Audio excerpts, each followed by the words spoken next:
I am Cindy Salino, and this is Candace Dillon, and we are from USM, and our interviewee is Mr. Truong Nguyen. Today is February 21st, 2015. Okay. And we are at Mary, Queen of Vietnam Church in Metairie? In New Orleans East, Louisiana. Okay, and the first question is to tell me about your life in Vietnam as a small child. I was one of the 4 children in my family. I'm the oldest one. When I was young, I could say what I can remember, about maybe 5. Parents go to work, dad's in the army. Mom make a living. My mom make a living, send me to school. She's a daughter of a fisherman, so it's hard life, sun up to sundown, 6 days a week. And it's a little bit hard, so as far as I can remember. I go to school, and if you're young, you're 5-year-old, you sent to boys' school, you're gonna miss out on your parents, especially you sent to far away. Only time you go home is get to come home is the holiday. So I've been sent away to school for about 3 years, as far as I remember, before the tragedy of the 75 fall of the Vietnamese Saigon and so on.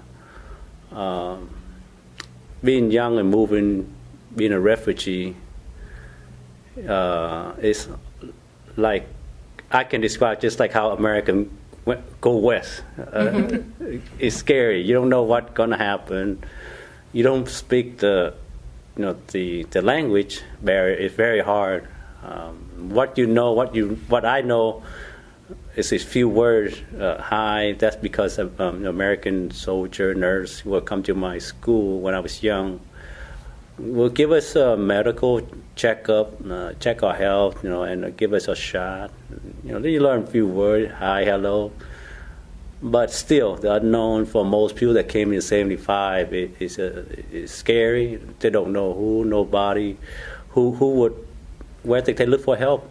You don't speak the language. I'm pretty sure there's somebody, but still, 99 to 100% people are scary. Came to the state. Being far away from your motherland is scary. It is, but it's also a future for us, for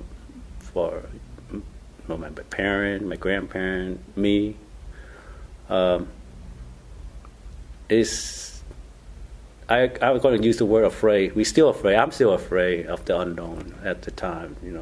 What's out there. Like I said, you don't speak the language again. The language barrier. Up until now, there's a lot of language barrier in certain small communities. There's still a language barrier. The language barrier is one thing, but the law itself, understand the law, understanding the Constitution, that you're right, and so on. And a lot of the people in the community, I don't think they understand their right. Once they become a citizen, what their right is, and so on. But being a refugee child, I have a future. I mean, I dream. America give me a dream. Even though I never finished school, I go as far as 10th grade. My parents, they have a hard time making a living. Back in '70, you only work a few dollars. My dad was a welder. He learned to become a welder in, I say about 76, 77, went to trade school. At the shipyard. I don't want to go ahead far, but my family was sponsored out in '76 by a Catholic church in Illinois. At that time, before we sponsored, we stayed at Fort Chaffee. We got into a refugee camp in Guam, and then we went to Fort Chaffee in Arkansas. From there, we stayed for a while, sponsored by a Catholic church in Illinois, Springfield. We stayed there for a while. I don't remember how long. I remember I think it's 2 winters, or maybe or less. I couldn't remember. But I don't know why. if that the weather not cold enough, my dad had to move us to Wisconsin. Oh, wait.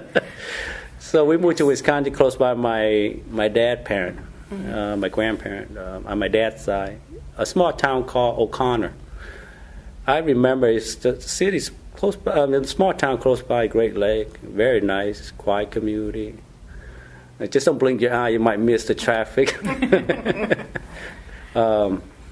Growing up, learning, speaking English was hard because you're different. You get, like you can see it. A new kid in school, you look different.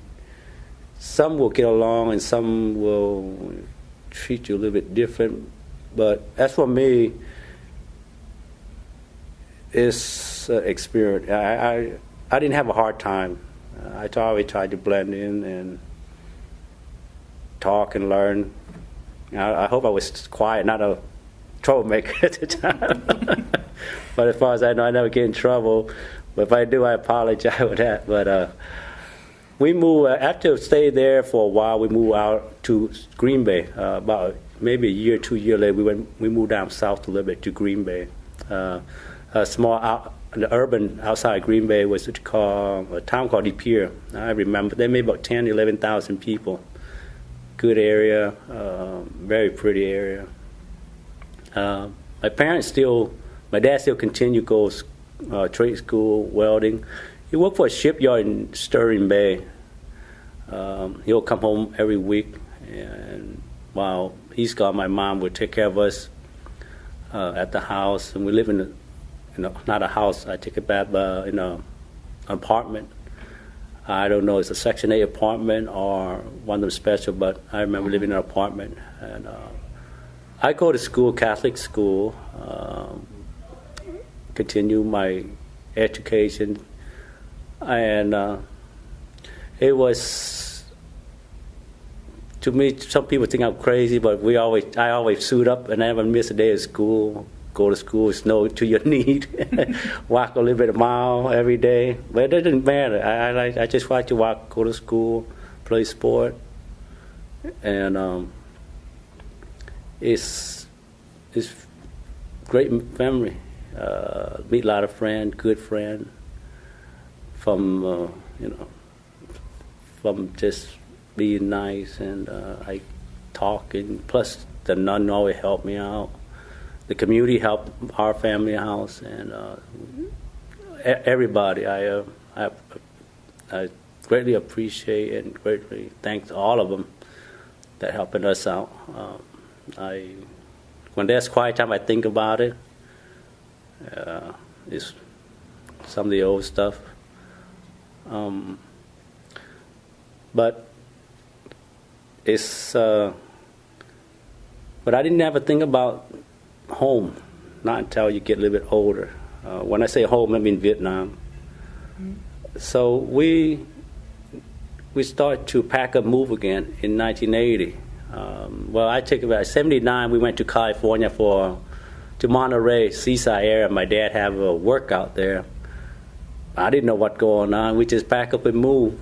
And then next thing I know, a year later, we moved back to De Pere again, Wisconsin. So we stayed there for another year, if I'm correct. And 1980, my dad got another job in Oklahoma City as a welder. So we moved to Oklahoma City in 1980, in the summer of 1980, and we spent 5 years, go to school there, and then all of a sudden the oil field just dried up, and work was getting slow, and so my dad decided to turn to what he knew in the past was fisherman. And so he started shrimping, and we moved to Texas, a small town called Palacios. It's also by the coast. It's to me like another adventure again. Here it goes again. I meet different people. Being around with different people, like our Spanish people, new language. I bet it was kind of fun though to get to go and meet all these different people, but at the same time, the people you made good friends with, and you had to leave them behind. Right. Yes, And, it is. Did your grandparents come with you guys every time you moved? Well, my grandparent, no. Every time we move, my grandparent don't move with us because as far as my grandparent was at the time, they still in Oklahoma City, if I remember. But when we moved from De Pere to Oklahoma, I lost track of that time where my parent was at the time. I think they moved to California with my aunt, but I don't remember. But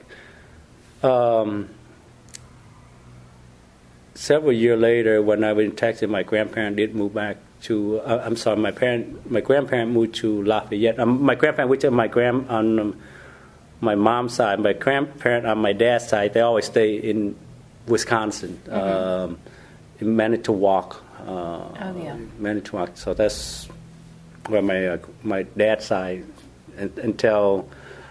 I'm not sure how long, and then they moved to Milwaukee. But my grandparent, my dad's side, passed away before they moved to Milwaukee. So, and also my mom's side, my grandparent also passed away when they moved down to Abbeville, Louisiana. So my grandparent passed away down there, both of them. It's a hurt for my mom, and I'm not sure how my mom, my grandparent, how do they get along, stuff, because I was young, so I don't know. But I got a couple questions. Your hometown was Saigon? no, my hometown is Vũng Tàu. It's by the coast. You pretty much can. It's I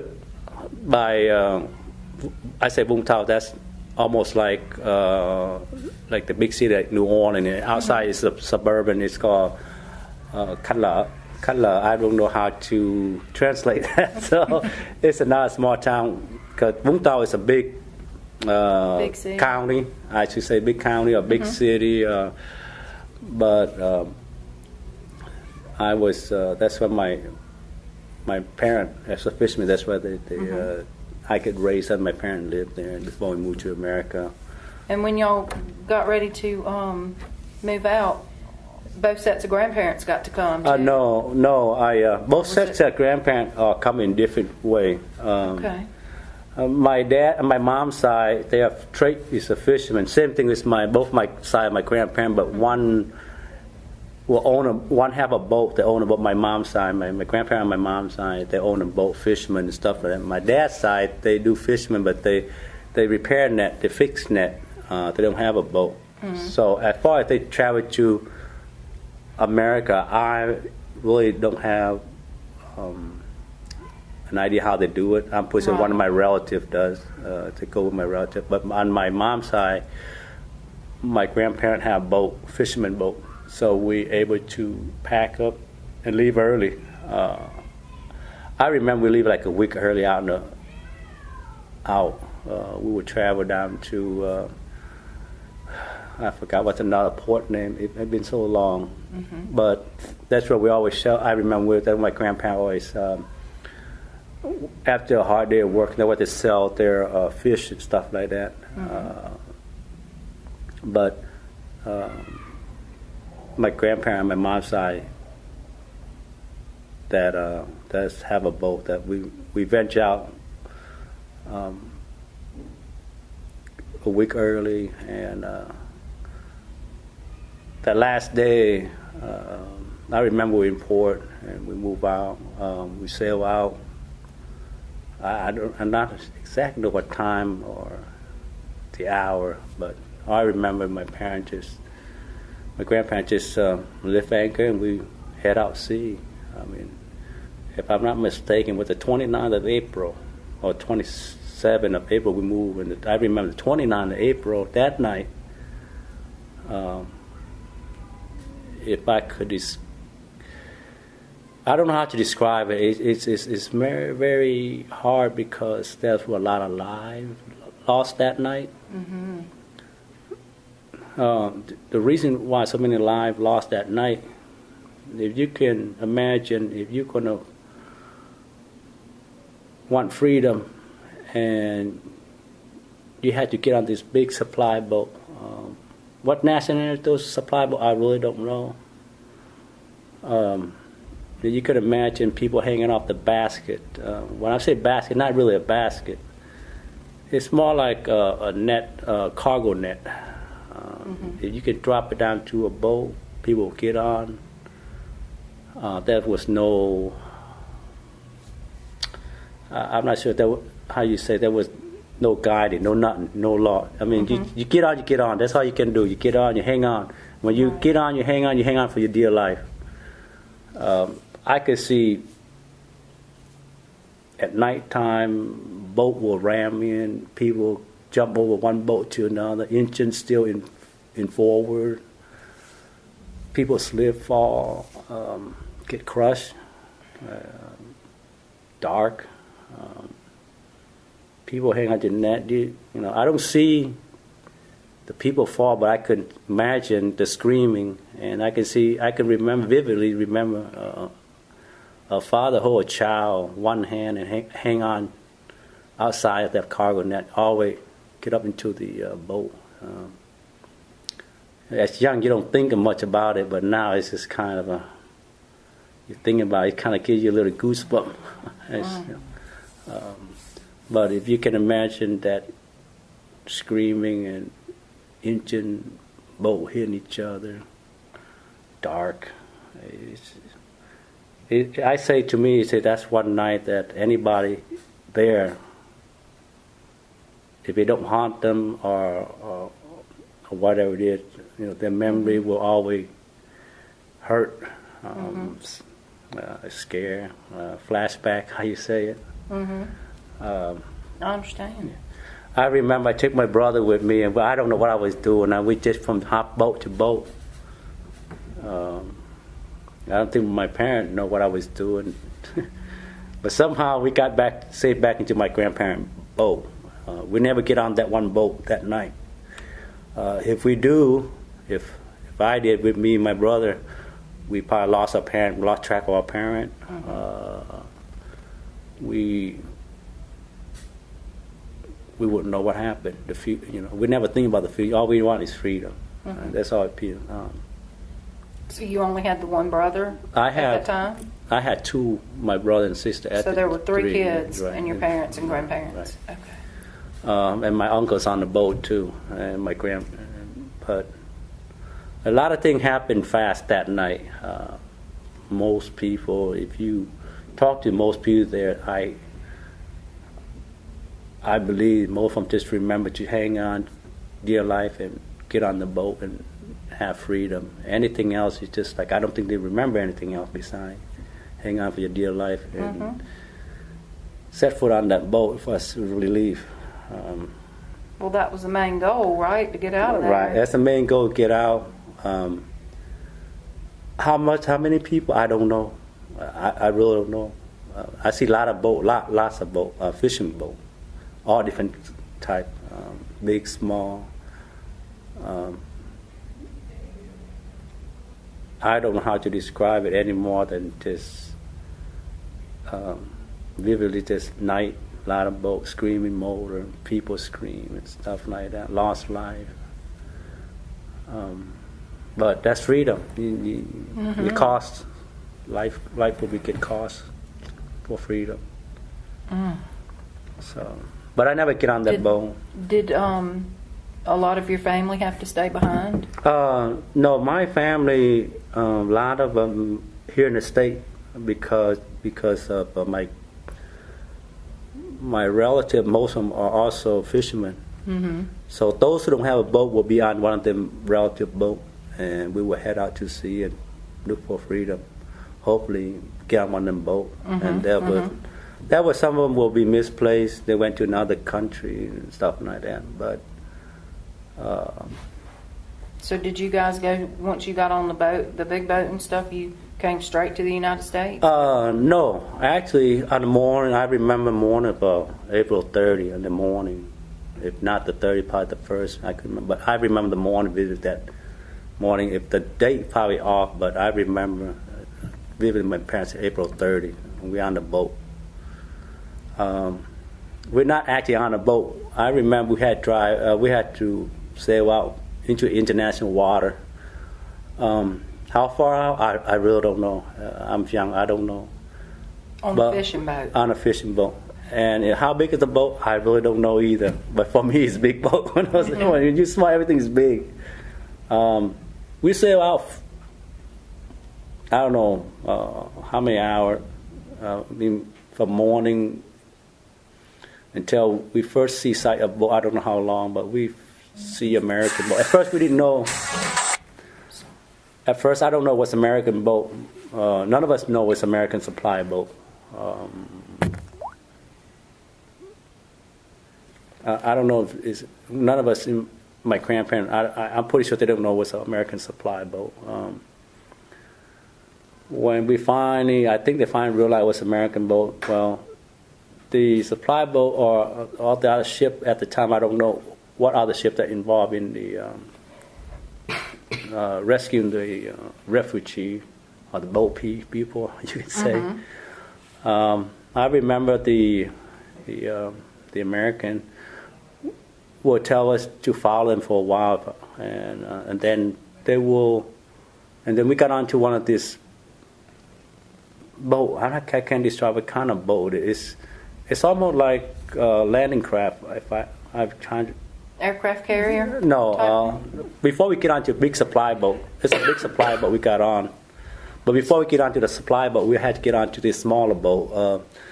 It's almost like a small landing craft boat, a transport boat for to drop the soldier into beach and stuff like that.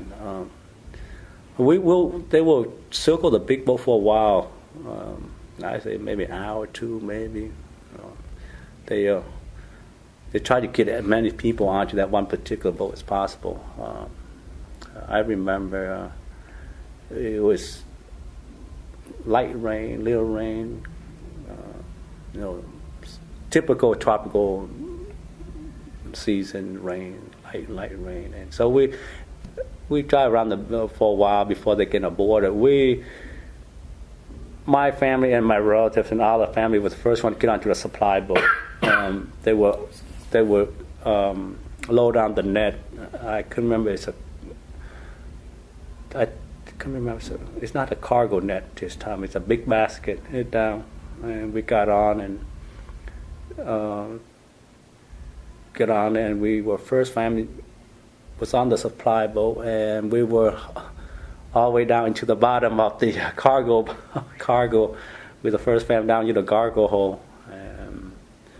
At the time, I kind of think my mom was pregnant too, so she was pregnant with my sister. My mom had to go to the emergency room. It was scary for her, from what she told me. Sure. So I have a sister that born right that day, April, on that day, on the boat. Oh my goodness! So it's always remember. Every time we talk to her, we remember that morning, April 30th, and my sister was born. So on that boat, while we were on the boat, I think all fears were kind of off our shoulder, and my parent and my grandparent, they probably relaxed a little bit. I'm pretty sure. But now the big thing is what is out there. Mm-hmm. What is the future? What's going to happen? You go to a place you have no idea. Right. You hear about it, but you're not there. You're gonna, what's going to happen? Stuff like that. And you got to remember that it's not long ago that Americans withdrew from South Vietnam and stuff like that. So, to me, to this day, I'm still thinking, I don't know what those veterans think.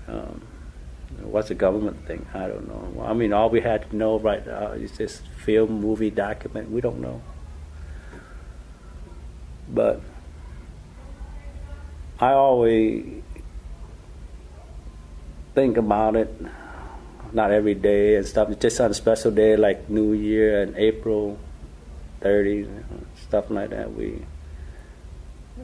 I think back. Sometimes I try not to, but things that happen so quick and so violent sometimes will stick to you for a good long time. Yes.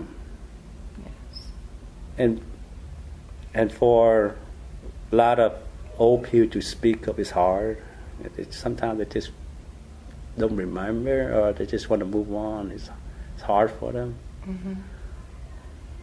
But for me, I don't take things for granted. Freedom is very costly. Even when I came to become a citizen, I would tell myself that I had to take this and grab onto it, and get to my dream, and one day be something. Don't take anything for granted. My family's blessed. Came to the state, get education, kids get education, and so on with other family that came to the state. But How did y'all get to New Orleans? well, get to New Orleans is kind of strange. My parent was in Texas. When I married my wife, I married my wife in 1999. I know my wife through picture 10 years before I married my wife. So it's after I took my wife off first date, and we just got hooked up and have a dinner. And I remember she always made fun of me. We're eating at chili, and I would eat her. I think we have steak, and she didn't eat, but I take her plate and I eat. So at the time, I was a fisherman. I quit school, become a fisherman. I don't know why. I mean, I tried to study. It's just sometimes with certain people with book, you don't mix with books. So no matter how much you do, you just don't mix. So Sure. So I don't know why I just decided to become a fisherman. I wish there's some other way job in that time that I could, but I didn't. So I became a fisherman, and I met my wife, and we moved back. We moved to New Orleans here in, if I'm not mistaken, 1998. After I met my wife for over a little bit a year or so, and we moved back here. Cindy finished her graduate from paralegal undergraduate or graduate paralegal school, college, and we moved back. If I'm not mistaken, that summer, moved back to New Orleans, and we stayed with her parent house, and that's about 16 years. After I got married, we moved my parent from Palacios, Texas, over here, so that way, I guess it's better. We didn't like the fisherman lifestyle. It's rough, it's hard, and you got so many certain seasons, certain months of season, and then all the other months, it's hard to make a living after that. And my parents, I like to get them away from that area, so that way have a job, insurance, stuff like that. It was hard at first, but like everything will fall into place. So we moved here and settled down, and with family, and with the help of my in-law, let us stay there, and got married. We bought a house after that, saved up some money, bought a house.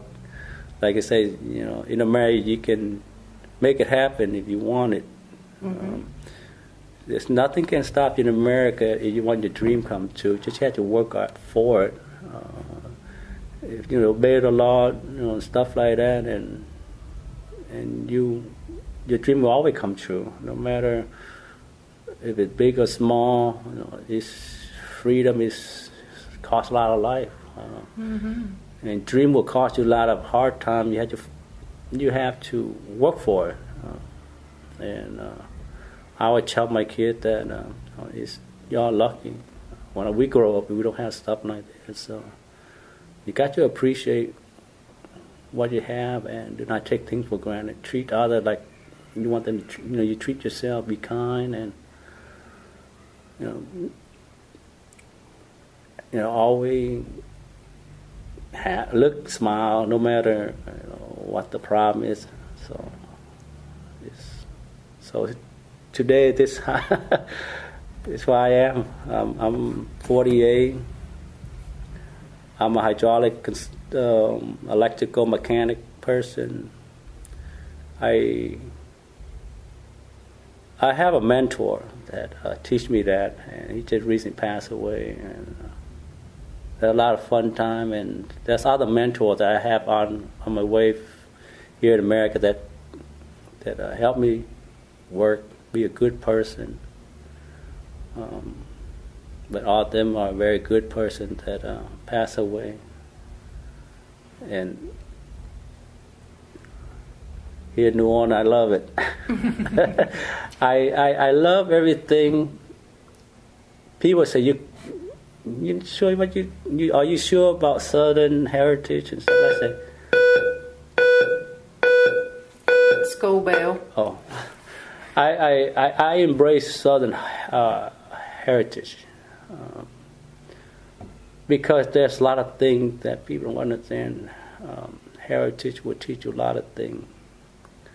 I embrace that. I don't care what color, where you're from, and so on, your background. Mm-hmm. I embrace it. It teaches me a lot to be a person. It's Southern comfort, as they say. Mm-hmm. Southern hospitality. Hospitality. It's all been great. I always tell people that you gotta appreciate your heritage. Just because one thing is bad doesn't mean everything is bad. Mm-hmm. That's a learning curve. Mm-hmm. Embrace it. I mean, when you look at it, if they don't give up to certain things, you not have what you have today. So I love Southern heritage, and same thing with my wife. We love it, and I always, for instance, I always think of Dr. Martin Luther King. Love to do a lot of things most people don't know. Same to me. I don't know everything about him, but he's also a voice for a lot of people. Mm-hmm. I don't mean to be racist, but a lot of African American people. Beside him, there's other people too that I don't know name, but I do respect all of them. That including from a minister, teacher, government, everybody. Time was a dark time. So I love Southern heritage. I always take it and learn from it. And I hope that people about the same age I am and living here in the Southern will embrace that. Don't take it negative.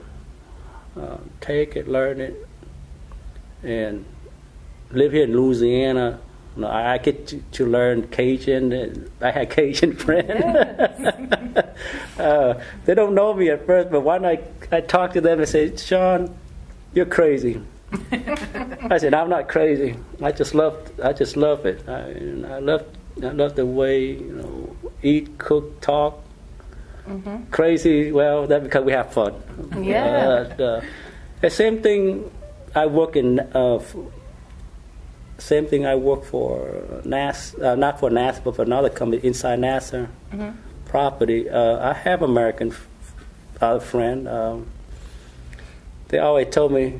I don't mean this in a negative way, but excuse me. They always you act like a dang redneck. So in return, I reply, "You act like a Chinese guy." We always have fun, and I cuddle up with them. And if you can take it and embrace it, there are a lot of good things come out of it. Good friends, good people, a lot of things you can learn. And I hope that today, in the future somewhere, I hope that younger generation or the generation grow up and that they can, wherever you come from, take the heritage, Southern heritage, Northern, or wherever you come from, take it, embrace it, and learn from it, and smile, cuddle up, you'll be amazed. A lot of things Sure. that you wouldn't think it, but it did. I mean, it happened. Well, that's wonderful, though, because I think a lot of people, they come here and they still want to be, for example, I know people that come here from Mexico, but they don't want to be American. They don't want the culture. They don't want, they want to stay who they are. Right. And stay in that same mindset, Right. And not have anything to do with people and just, Right. we're Mexican, I'm not going to. But I think that's amazing that, you and your family could come and, you still have Vietnamese heritage, Right. and that's who you'll always be. Correct. But in the same token, you're Southern redneck.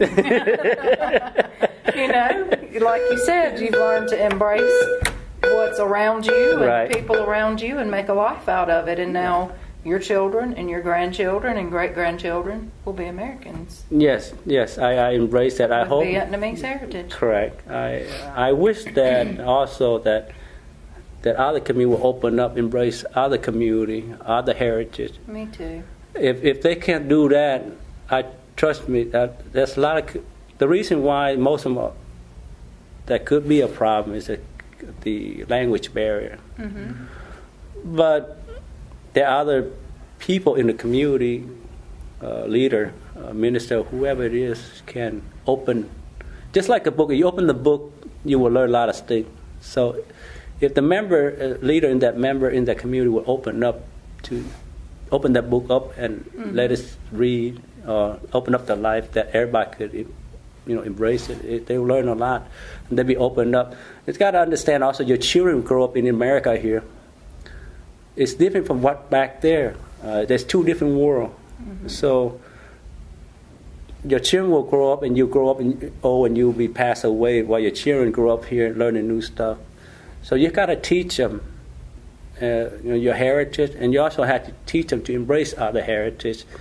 In that way, when they combine together, they can live in harmony, understand the culture, understand the law, speak the language. I know your mother native language is always important. I try to with my children, and sometimes it's hard because I grew up, I speak a lot of fluent in English, and also my children will be at school all day speak English. And when I try to speak Vietnamese, for some reason I just jump right into Vietnamese or jump back into English, so it's back and forth. But for mother's language, for my Vietnamese language, it's hard for me to let my kid. It's not I don't let them. It's that I don't speak to them day in and day out a lot. So we lost in it. So good thing that in my community we have Mary Queen have a CCD class. They have 2 hours, I think, Saturday, or 2 hours CD class somewhere. They have teach the Vietnamese alphabet language, read, write. And I say most of them, 90%, 99% of them did very well, the kids. They're like 5, 10 and up and so on, a 5-year-old. They can read it. So that's the thing that the community is very, very encouraging that they do that, and it help preserve, help preserve the tradition, and then them to speak their language, that way they don't lose it. And I know pretty much in the Vietnamese community here, I shouldn't say I know pretty much, but if I give it a number, maybe I would say about 40 would know to read, write, or maybe less, and the other rest were speaking but not writing.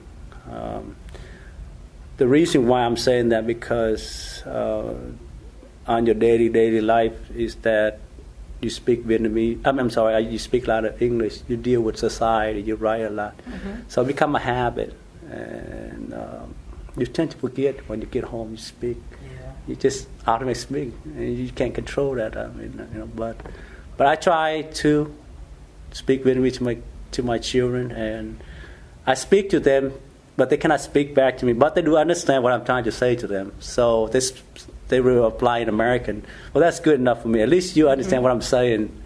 They're still young, so it's hard for them. Yeah. Plus, you had electronics, so they're busy So their mind is focused somewhere else, not me. I focus on something. Their mind is, iPad, TV, so they're not focused. But it's wonderful that they at least understand you, and as they get older, they'll learn to speak back to you. Right. And, they can pass that on to their children as part of their heritage because, they're always going to be Vietnamese. Right. And both their parents are Vietnamese. Yes. They're always going to be. Right. Unless your daughters grow up and marry Americans, or something, but they're always going to have part of their culture. Correct. And if they can pass that language on, then it preserves their heritage, but then also they can help people in the community. Correct. Older people that don't speak good English. Correct. Or even Americans that need to speak to somebody, Right. and plus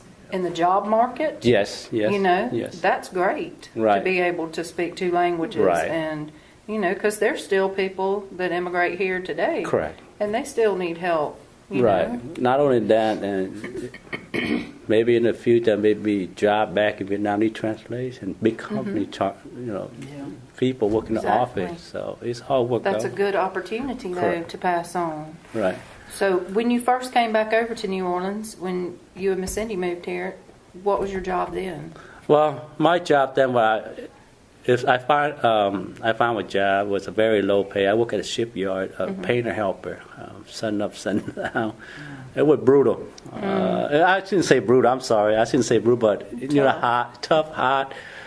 I worked in the shipyard for a while in the West Bank by the Peter Road. Avondale? No, small. I can't remember the name. It's right Peter Road, right? Just off of La Palco Bridge. It's right under La Palco Bridge. I used to live over there. I know what you're talking about. Yep. And being a painter helper, and nothing. So for me, my attitude was when you make a living,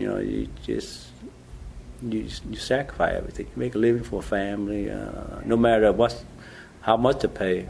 As long as you get a job, so it's good. I worked there. I couldn't remember how much I make an hour, but it was all right. Came back, you can't find a job, and that's where they hire you. Just go, make some money, start it, and then my wife Cindy, she'll work. I couldn't remember where she worked at the time. Been a while, but I from that job I moved to another job. I have another job with Textron, but I don't work for Textron. Have another subdivision. They call Cadillac Gauge. I got hired there as the material handler, and it was nice. I got a little move up the pay scale a little bit and work inside the warehouse, handle the material. So it was nice, and I worked there for a while until the contract ran out, and from General Dynamic was the main contract. So I guess they finished Textron finished the contract, so they're done, so they move out. So I went to get another job for another company. I couldn't remember what's the name of it.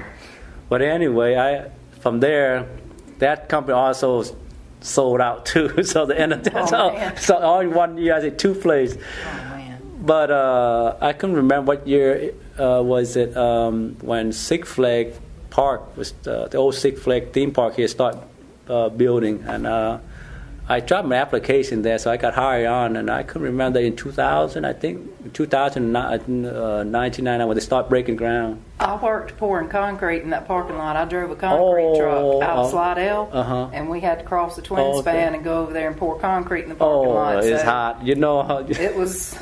We were pouring concrete in 2000. Oh yeah, 2001. So yeah. And that's about the right time. And I hired there. I was a maintenance mechanic. It's also nice again here. I get another pay. I got moved up the scale, pay rate scale, and I worked there all the way until that year when Katrina hit, 2005. I think I let go of Six Flag at the time with Six Flag. I let go Six Flag in probably the first. When they first opened the spring time, both opened at the theme park the spring, I think at Easter. I leave Six Flags before the opening of the Easter or the first week of the Six Flags for springtime. and I went to work for another place in Slidell. At Six Flags, I also meet a lot of people, but this time it's totally different. It's teenage, not adult no more. I meet a lot of teenage this time. So I also learned that working in a theme park, that teenage come from different aspects of life, from in around the city of New Orleans. I don't know where they're from, but they come from different. I learned the way they speak. A lot of slang. A lot of slang. Handshake. They very good kid. But kid working a theme park out in the heart, it don't mix. It just don't mix. But I learned to respect them, that they're willing to work. And I know there's some that just kind of slacking off, but I learned the culture more of the New Orleans teenage way culture, not the adult no more. I learned the way they talk, shake, dress. What they do on the side of their job. Yes. Yep. And there's many times I say, come on now, cut it out. Y'all, and just move on. Had to be the daddy of the bunch. Yes. Huh? And they're very good kids. Laugh, I joke, cutting with them. I mean, that time I go up to a ride, fix a ride, and I always smile. I hope if I don't smile, to those I don't smile, but I try to go up there, smile, respect them, what they do, and in return, I learn kid. Kid grow up is not like my era, your era, right. But it's different, and the way their background is. But if you respect them and talk to them, it helps a lot. In a way, every day they go about their business and they get to know somebody and somebody new. Be nice to them, talk to them, respect them. It's all about respect. Mm-hmm. Respect is what most of nowadays kids want. Respect. Oh yeah, you get your respect, but you earn it first. You have to earn it. But I from there I learned, and then I moved to I quit Six Flags. I went to work for Diversify out in Slidell.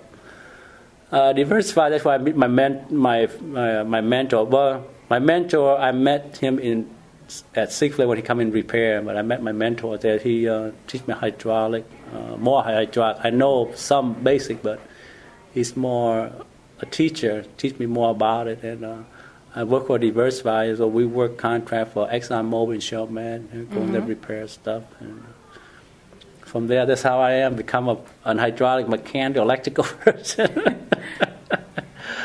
But like I say, Southern heritage, move here no matter where I live in Southern state.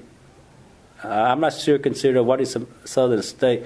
It had to be from Tennessee all the way to South Carolina, all the way down, or Texas, all the way down to College State. Southern state, okay. But I did went, I like, I've been through the Smoky Mountain and Appalachian. I talked to a few people, kind of strange, but I all respect life. People see something different, and they kind of stare, but that's normal. That's life. I appreciate it. I like to talk. I say hi. Sometimes I'm shy away from it, but I still have to. I respect their living and stuff, but I love it. I love this Southern heritage. I'm not going to let it go. You can beat me to it, but I ain't going to let it go. I ain't letting it go. Me either. I have the feeling. But I hope that what I share is, or if you ask me anything, I hope that I have an answer for all of it. Yes. And it's wonderful. Have you been back to Vietnam ever? No. In 40 years here in America, I haven't back there. The reason why is that it's not that I don't have anything. I still have it used to be a country that I born in. I like to see stuff.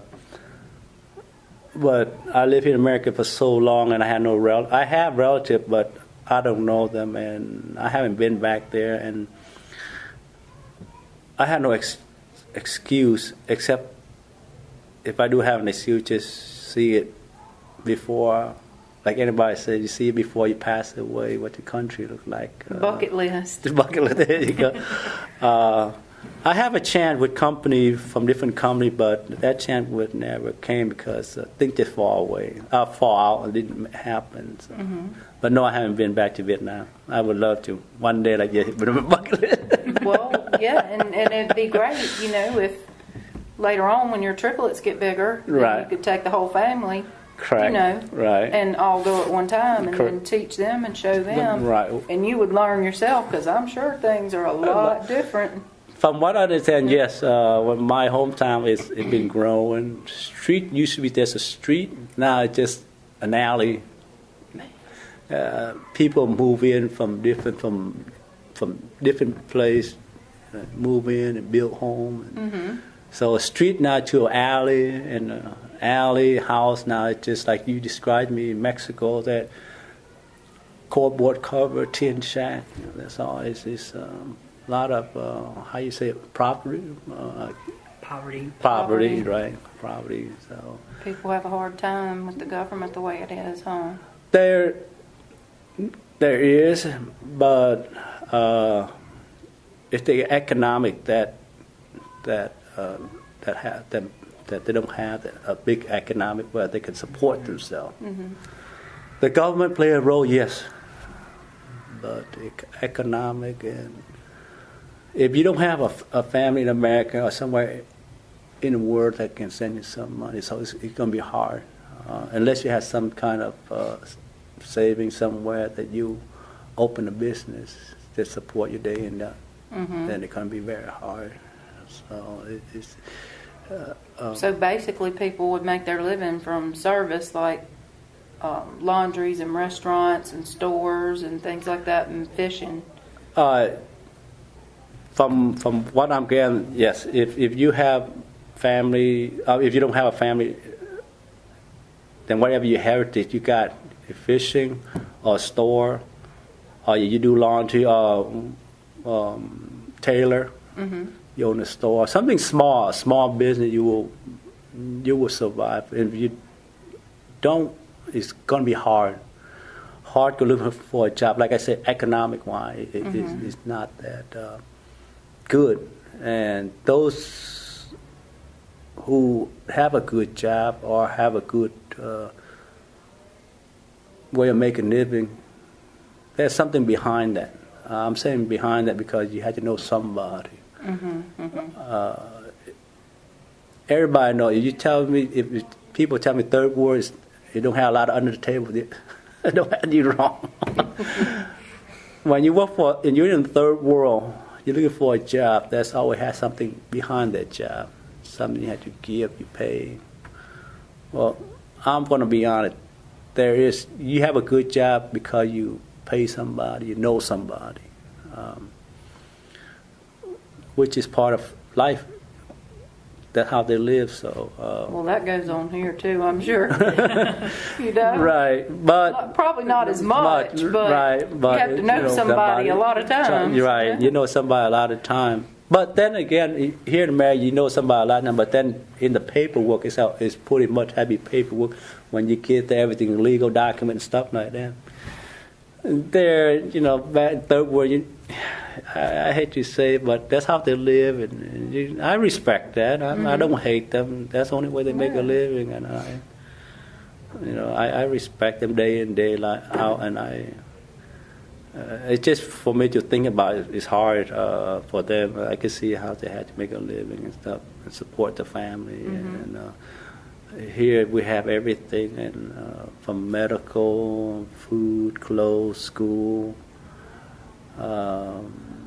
Health, stable environment in every aspect of way of life, from government down to the city government and federal and so on with corporate and stuff. You have a structure.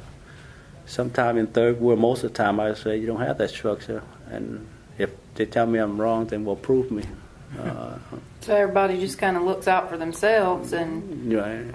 as they say, dog eat dog, trying to survive. Try to survive, and I respect that because it's the third world, and economic, that's the way it is. So I accept what it is, but it's a learning. You know, most people say, "Nah, you got to look. You have to be there to look and see, be around you." I'm not around it, but when I grow up, I seen that, so I know. So don't tell me things change. They do change, but they a little bit.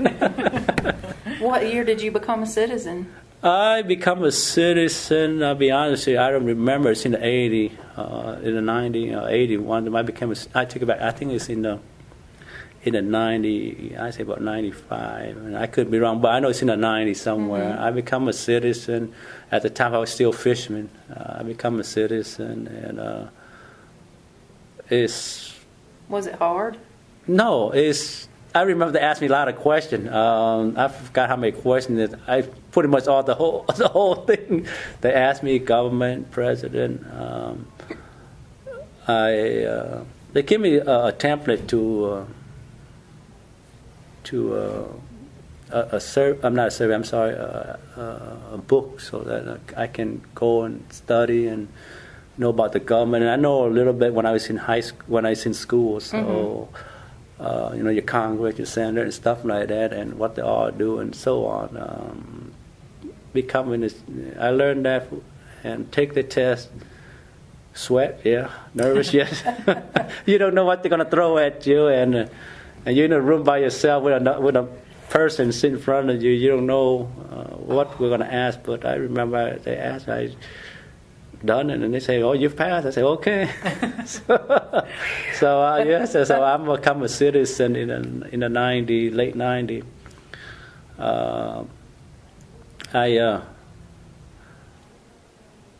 I always look back as I did something good. I become a citizen. Now I'm really a citizen. Right to vote. A lot of things, religious, speak, assembly, and so on. Even though you're not a citizen, you still have that right if you legally live in America. If you're legally. Now, if you're not, if you're in here illegal, then that's different. I can't speak for that. But if you're legally here in the state, that's your right. You have the same right as a citizen, just about, right? Except for the voting and. Correct. Okay. Right. And you pay your tax and stuff like that. You get everything. When you pay your tax, you get every medical and stuff like that. And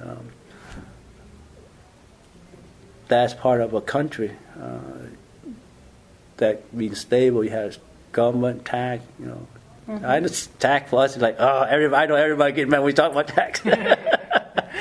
How would they run the place? Right. Pay taxes. Right. So how this country be like this if you don't have tax, and stuff like that? You gotta. So I hope that people understand. I know tax sometimes hit me hard too. But being a citizen is great. I never take a granted every since I got citizen. I hang on to my passport, my citizen. If I break a law somewhere, then like I said, I break the law. I apologize for it. But I hate to say this word, but sometimes the law is there, so you can break it. I know people does that. I don't know why, but I will understand the law and do not break the law. And if you be a good citizen, all things will work out fine. Your children, your family. I mean, living in America here is a lot of freedom. That you have no worry when you go to sleep at nighttime is something that people sometimes they need to think about. In other words, you sleep, you get up, what you see. In America here, you get up, I have a job to go. I have food for tomorrow. In other words, I don't have food, clothes. What will happen?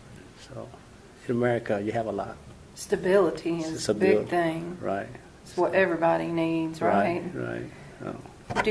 Does your family plan on celebrating the 40th anniversary? Yes, it's a big thing. We talk about it. It's celebrating 40 something of freedom. It's everybody looking forward. It shows that Vietnamese people in America here that we're not going to stand up the communism way. No matter what background your religion is, they finally understand that what is freedom is, and not only my community, my family, my community will celebrate. Every community in America will celebrate freedom. Freedom is costly, and costly in blood, life. And I always tell myself that I always thank the servicemen and women that give me freedom, not only to me but my family, my relative, and everybody that I know. I never get a chance to walk up to a veteran and say thank you, but I always thank them in my mind. I respect them. I admire what they're doing. They're a hero. To most people don't know, but they are a hero.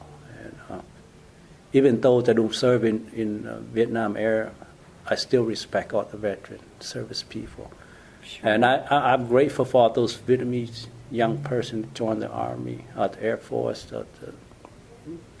to secure this country for other like their relative and other people that were coming for freedom. And I respect all branch.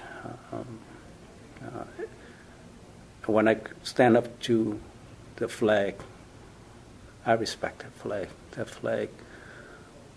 I love history, and when I read history, there are a lot of men and women die for this country. So I respect all of them, and I hope every one of them will respect.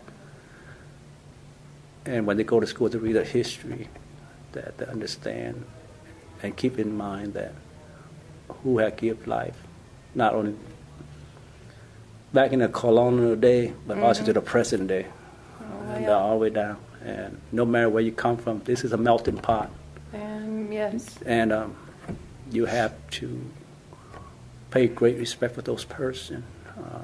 I love them, I respect them, and there's never a moment that I say I hate them. Every moment I say I love them, I thank them, even though I don't know them. Even I drive by, I see them, I look at them, and even though I don't speak, but I just not thankful. And I nod my head, thank you. And it's great to live in this country. And you feel pride when you see the flag, huh? I see a lot of, yes, a lot of pride. When I look at that flag, I look the person before me, before the country even have its own recognition as the United States. Colony days. I respect them people. I see them, but those men, I read history. They're a great person. They were fighting for freedom for this country the same way your people were fighting for freedom for South Vietnam. Right. Yep. It's just they managed to make it through and be successful. Correct. And sometimes there's a falter somewhere, but I still respect them. I respect the government. I respect them all. Yes. Yeah. Well, I sure appreciate you, Mr. Sean. I really do. It's been wonderful to listen to you. Oh, thank you. I've almost cried 2 or 3 times. But, my heart goes out to people that don't get to have freedom like we do. Right. Because there's so many countries that people are not allowed to live the way we live. Right. Even if they were able to make enough money to have their own home and their own vehicle, they're not allowed to have it. Right, yeah. They're just not allowed. Right, they're not allowed to. And that's sad. Yeah. The Vietnamese community here is very close. They're very close. It's so close that sometimes you just walk past it and you notice. The reason I know it because I don't want to say in a negative way, but I see it because a lot of time in the community, something happened. Not much people outside would know, so they kind of, take care of it. and move on. And that's hard for us. I think the hardest thing is the law enforcement to understand the Vietnamese community. You have to be in them to understand why they're so quiet and they want to quiet. And I know there's a lot of trouble in teenage and stuff like that, but that's the society. And law enforcement, I say the law enforcement, other community don't understand. If you try to come in and talk and be with them, trust me, you learn the Vietnamese, the culture and stuff like that. So Cindy's just looking at me. She's probably going, come on, it's time to go. but yeah, it's very tight. Yeah, we're really tight-knit. But that's good because, you have American friends and, white people and everything that are friends, and you can also have people in your same culture that understand how you think and, your ways and everything. Because I'm sure, just like my dad was raised in North Alabama, his ways are totally different than people down here in New Orleans, Correct. And I was raised kind of in that way, but I've learned to embrace the culture around me because I don't live far from here. So, I've learned to embrace all that just the same as you were talking about. But it's always good to have that community that is the same as he is, So I can understand that. So that's good to have your people and be able to, have that community and understand each other and be able to celebrate, New Year's, the Tet, and the 40th anniversary and things like that because that's something you have in common. Yes, it's a wonderful thing we celebrate. Not only that, but it's also Katrina also put the embrace of the community tightly back together also after that. So it's something like that. I was showing Candace and Jesse have never been over here. So on the way, I live in Picayune on the other side of Slidell. So when we were coming through, I was showing them where things used to be and it's not there anymore. And that big Sam's Club that was out there in New Orleans East? They're not gone. There. And the new Walmart that they built back and, explaining to them, what all was there and the new twin span and, everything. Different. Because it does. It makes you go through a catastrophe like that, just like with your family coming here. The whole time I'm thinking, well, I can relate that from Katrina because, that was a really bad thing that happened. Tore up a lot of people's homes and put them out of the home and, jobs gone and places they've seen all their life is not there anymore. It's just gone. And so that's the worst catastrophe that I can remember. And that makes me kind of know how it feels, to all of a sudden everything is alien to you. You don't, everything's just different. And so that's, and that's not even close because I still have the same language. But, I'm thinking that's the worst thing I can think of that relates to what you've been through. So, in a way, I can understand, but not totally, Especially from the viewpoint of a 5-year-old child. And then worrying about your little brothers and then, it must have been amazing to have a baby sister born, and you got on the boat with 2 brothers and left with 2 brothers and a sister. It's totally. And your poor mom, I can't imagine what she went through giving birth on a boat full of people. Yeah, that's kind of hard. That had to be different, but thank God that there were nurses and people there to help, and take care of everything. I always appreciate the nurses and stuff like that. My mom talking about that one. She said, "My goodness." What would happen if I said, we're going to go to another medical boat of a ship? You'll be lost. That's funny. So, Mom, we'll be lost. And she said yes to them, but you understand them at the time. I'm sure that some things pass translation when you're trying to have a baby. That's neat. Anyway, I sure appreciate you, Mr. Sean, and I've enjoyed talking to you so much. All right. And I really think it's neat we have the same birthday. That is great. All right. Thank you again, and I guess we're all going to go eat now. Okay, great. Thank you again. Thank you. Thank you.